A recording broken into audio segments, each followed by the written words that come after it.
আমরা আপনাকে কোরআন সুন্নাহ মাফিক কিছু কথা শোনাবো, সেই কথাগুলো শুনে নিজের জীবনকে পরিবর্তন করার জন্য চেষ্টা করুন, বিনীত অনুরোধ করছি। আবু হুরায়রা রাদিয়াল্লাহু তাআলা আনহু বলছেন, রাসূল সাল্লাল্লাহু আলাইহি ওয়াসাল্লাম বলেছেন, মাজতামা কওমুন ফি বাইতিন মিন বুয়ুতিল্লাহ, কিছু মানুষ যদি একত্রিত হয়ে ইয়াতলুনা কিতাবাল্লাহ ওয়া ইয়াতাদারাসুনাহু বাইনাহুম, কিছু মানুষ আল্লাহর জমিনের কোনো একটা জায়গায় উপস্থিত হয়ে এক জায়গায় হয়ে কোরআন হাদিস নিয়ে যদি আলোচনা পর্যালোচনা করে, ইল্লা নাযারাত আলাইহিমুস সাকিনা, আল্লাহ রাব্বুল আলামিন তাদের উপরে প্রশান্তি নাজিল করেন। আগাশিয়াতুহুর রাহমা, তাদের উপরে আল্লাহ সুবহানাহু ওয়া তাআলা রহমত দিয়ে তাদেরকে ঢেকে দেন।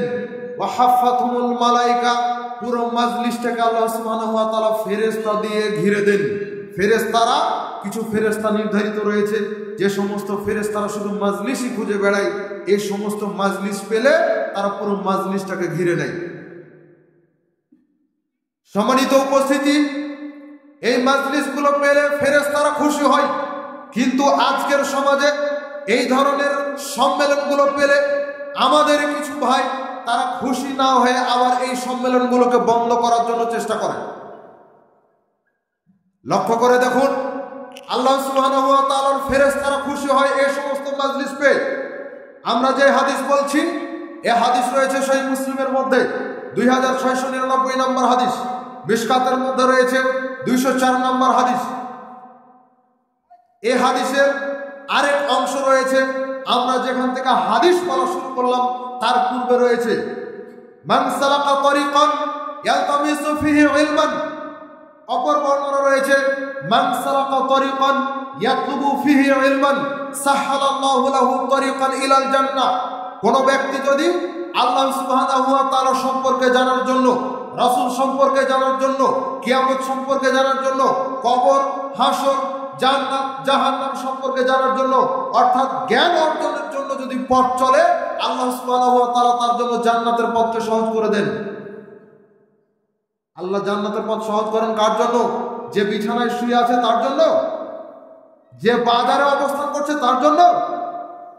একটু নিজেকে কন্ট্রোল করার জন্য চেষ্টা করুন। আমরা একটু মার্জিত ভাষায় বলছি, নিজের ভিতরে লজ্জা তৈরি করার জন্য চেষ্টা করুন। বাজারে অবস্থান করে কোনো উপকার নাই। যতটুকু প্রয়োজন রয়েছে বাজারে কাজ সারবেন, সেটা ভিন্ন কথা, কিন্তু এখন আমাদেরকে দাওয়াত দিয়ে আপনি আপনার প্রয়োজন দেখাবেন, এটা আমরা কখনো আশা করি না। সম্মানিত উপস্থিতি, বাজারের চাইতে মাজলিসের ফজিলত বেশি, বাজারের চাইতে মসজিদের ফজিলত বেশি। মসজিদে মুসল্লি পাওয়া যায় না, আর বাজার ও ফজরের আগে গিয়ে বাজারে অবস্থান করে। অনেক মানুষ ডাক্তারের ফতোয়াকে প্রাধান্য দেয়, ডাক্তার যা বলে সেটাই আমল করে। ডাক্তার যদি বলে সকালে বাসি পেটে, খালি পেটে ওষুধ খেতে হবে, ওর ভুল হয় না। যদি বলে দুপুরে খেতে হবে, ওর ভুল হয় না। রাত্রে ওষুধ খেতে হবে, রাত্রি 11টার দিকে ও প্রয়োজনে ঘুম থেকে উঠে আবার খাই, প্রয়োজনে অ্যালার্ম দিয়ে হলেও ওষুধ খাই, ওর ভুল হয় না। তার মানে ও ক্ষেত্র বিশেষে ডাক্তারকে আল্লাহ হিসেবে গ্রহণ করে নিয়েছে। ডাক্তারের কথা মানে, ডাক্তার বলেছে সকাল সন্ধ্যা হাঁটতে হবে, সকাল আর সন্ধ্যা কিন্তু ফজরের আগে উঠে হাঁটাহাঁটি করে, কিন্তু আল্লাহর বান্দা আল্লাহর বিধান মেনে ফজরের সালাত আদায় করে না। এর রোগ বেশি হবে না তো কার হবে? সম্মানিত উপস্থিতি, এটা গেল একটা মাজলিসের ফজিলত। এরপরে আরেকটা আসেন 2 নম্বর ফজিলত, তাবারানী আওসাত 1556 নম্বর হাদিস। রাসূল সাল্লাল্লাহু আলাইহি ওয়াসাল্লাম বলছেন, মা জালাসা কওমুন ইয়াযকুরুনাল্লাহ, কোন জায়গাতে যদি একটা মাজলিস কায়েম হয়, মাজলিস বসে, সেই জায়গাতে মাজলিসের শেষ সময়ে গিয়ে ইল্লা নাদাহুম ইউনাদিন মিনাস সামা, মুনাদিন মিনাস সামা, আসমান থেকে আওয়াজ দেওয়া হয়। মাজলিসের শেষে আসমান থেকে আওয়াজ দেওয়া হয়, কুমু মাগফুরাল লাকুম, তোমরা দাঁড়াও, নিজের গন্তব্যস্থলে চলে যাও, তোমাদেরকে ক্ষমা করে দেওয়া হয়েছে। আচ্ছা বলেন তো, যে শুয়ে আছে ও কিভাবে উঠবে? ওর উঠার আর কোনো দরকার আছে? যে মাজলিস আছে তাকেই না উঠার জন্য বলা হবে। কুমু মাগফুরান লাকুম, দাঁড়াও, নিজের গন্তব্যস্থলে চলে যাও। মাগফুরান লাকুম, তোমাদেরকে ক্ষমা করে দেওয়া হয়েছে। শুধু কি এতটুকুই? না, আবুদ্দিলাত সাইয়্যাতিকুম হাসানাত, হাদিস মনে রেখে আমল করার জন্য চেষ্টা করতে হবে। যদি আপনি মনে রাখতে না পারেন, আমল করা আপনার জন্য কঠিন। আবুদ্দিলাত সাইয়্যাতিকুম হাসানাত, শুধু ক্ষমা নয়, তোমাদের পূর্বের সমস্ত গুনাহগুলোকে আল্লাহ সুবহানাহু ওয়া তাআলা নেকি দ্বারা পরিবর্তন করে দিয়েছে। এটা কিসের ফজিলত? মাজলিসের ফজিলত। এই যে ইসলামী সম্মেলনে এসে বসবেন, এটার ফজিলত। তাহলে এত বড় ফজিলত কোথা থেকে আসছে? বাড়িতে বসে থেকে এটা পাওয়া যাবে না, বাজারে থেকে এটা পাওয়া যাবে না। সম্মানিত উপস্থিতি, সহিহ বুখারীর আরেকটা হাদিস দেখেন।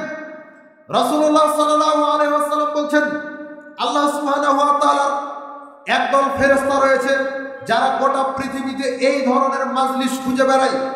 মাজলিস যখন তারা পেয়ে যায়, কোনো একজন ফেরেশতা যখন মাজলিস পেয়ে যায়, তখন তারা অন্যান্য ফেরেশতাদেরকে ডাকতে থাকে, তোমরা চলে আসো, আমরা যেই মাজলিস খুঁজছি, আমরা যেটা খুঁজছি সেটা আমরা পেয়ে গিয়েছি। তারা এসে গোটা মাজলিসকে ঘিরে নেয়। একদল ফেরেশতা মানে কি 10টা 12টা তো নয়, এটা তো খেলার প্লেয়ারদের সংখ্যা নয়, এটা হচ্ছে ফেরেশতাদের সংখ্যা। যার কারণে একদল ফেরেশতা মানে অনেক কিছু। এই হাদিস তার প্রমাণ। রাসূল সাল্লাল্লাহু আলাইহি ওয়াসাল্লাম বলছেন, ফেরেশতা দিয়ে যখন আর ধরছে না জায়গায় যখন ফেরেশতারা ধরছে না, তখন ফেরেশতারা এক ফেরেশতা আরেক ফেরেশতার কাঁধের উপরে উঠে, আরেক ফেরেশতা ওই ফেরেশতার কাঁধের উপরে উঠে, এইভাবে উঠতে উঠতে একেবারে আসমান পর্যন্ত চলে যায়। জমিন থেকে আসমানের দূরত্ব হচ্ছে 500 বছরের রাস্তা। শুধুমাত্র এই মাজলিসকে কেন্দ্র করে একদল ফেরেশতা, যাদের সংখ্যা কি পরিমাণ হতে পারে এটা আন্দাজও করতে পারবেন না, জমিন থেকে আসমান পর্যন্ত চলে যায়। আল্লাহু আকবার, এত ফেরেশতা। আল্লাহ সুবহানাহু ওয়া তাআলা জিজ্ঞেস করেন, কি ব্যাপার, তোমরা এইভাবে কেন? আল্লাহ সবই জানেন, তারপরও তিনি এটা জিজ্ঞেস করছেন। তার মানে কি? এটা হচ্ছে বান্দাদেরকে নিয়ে বা যেই বিষয় কেন্দ্রিক তিনি জিজ্ঞেস করছেন সেটাকে নিয়ে গর্ব করার একটা বিষয়। আল্লাহ গর্ব করছেন, কি ব্যাপার, তোমরা এই অবস্থায় কেন? তখন ফেরেশতারা বলছে, আল্লাহ আমরা একটা মাজলিস পেয়েছি, এই মাজলিস থেকে এইভাবে উঠতে উঠতে এসেছি। আচ্ছা আমার বান্দারা কি চাই? আমার বান্দারা কি চাই? তখন ফেরেশতারা বলে, আল্লাহ আপনার বান্দারা জান্নাত চাই। তারা কি জান্নাত দেখেছে? না আল্লাহ, জান্নাত ওরা দেখেনি।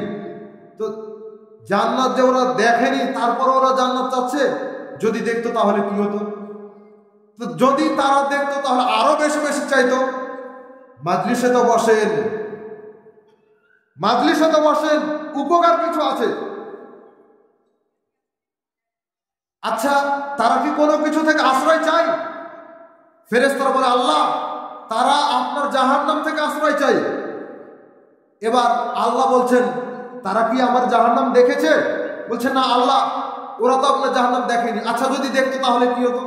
আল্লাহ জাহান্নাম থেকে বাঁচার জন্য ওরা ইবাদতে লেগে পড়তো না, জাহান্নাম থেকে বাঁচতে চাই, যে কোনো মূল্যে বাঁচতে চাই। আল্লাহ এবার বলছেন, ঠিক আছে, আমার বান্দারা যেহেতু না দেখেই জান্নাত চাই, না দেখেই জাহান্নাম থেকে বাঁচতে চাই, ফেরেশতারা তোমরা সাক্ষী থাকো। একজন দুইজন ফেরেশতাকে সাক্ষী করছেন না, ফেরেশতারা যারা তোমরা মাজলিসকে কেন্দ্র করে এই পর্যন্ত এসেছো, ফেরেশতারা তোমরা সাক্ষী থাকো। তোমাদেরকে সাক্ষী রেখে বলছি, এই মাজলিসে যত মানুষ উপস্থিত হয়েছে সবাইকে ক্ষমা করে দিলাম। ফেরেশতারা বলে, আল্লাহ একটা দুইটা মানুষ এরকম ছিল যারা এমনিতে রাস্তা দিয়ে যাচ্ছিল, ও মাজলিস ও বক্তব্য শুনতে আসেনি, ওর প্রয়োজনে যাচ্ছিল, এইরকম একটা অনুষ্ঠান দেখে সে এসে বসে গেছে। আল্লাহ বলছে ওকেও ক্ষমা করলাম। কত বড় ফজিলত চিন্তা করেন। বাবারা বাড়িতে বসে থেকে হবে না, মা বোন প্রধান আলোচকের আশা করে বাড়িতে বসে থাকলে হবে না। এখন যা আমি আলোচনা করছি এটা বৃথা নয়, কোরআন সুন্নাহ থেকে আলোচনা।